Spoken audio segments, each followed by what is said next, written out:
பெரிய மலை பாறை, 3 தவளைங்க அது ஏறி போனோம். 3 தவளைங்க ஏறி போனோம். கம்ப்ளீட் அங்க தேன் கூடி இருக்கும், பாம்பு இருக்கும், தேள் இருக்கும், பல்லு இருக்கும், எல்லாமே இருக்கும். போறது ரொம்ப கஷ்டம். கீழே எல்லா தொழிலுங்க சொல்றது போகாத, அவ்வளவுதான், இங்க போவாரு, அங்க மாட்டிக்கிறான் பாரு, அங்க பாம்பு குத்தும் பாரு, இங்க தேர் அடிக்கும் பாரு, இங்க விழுவான் பாரு அப்படின்னு கத்துட்டே இருக்கு. கீழே ஒரு 500 அடி வச்சுங்களேன். அந்த மலை 100 அடிக்கு போச்சு. ஒரு ஃப்ராக் வந்துருச்சு 100 அடி. இன்னும் ஒரு 300 அடி இன்னொரு ஃப்ராக் விழுந்துருச்சு. இன்னொன்னு போயிட்டே இருக்கு. எல்லாருக்கும் ஆச்சரியம், என்னடா போயிடுச்சு, அந்த மலைய தொட்டுடுச்சு.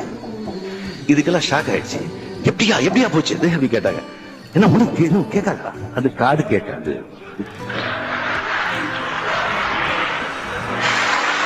இது அந்த தவளை காது கேட்காது. அப்படிதான் ரஜினிகாந்த் காது கேட்காத தவளை.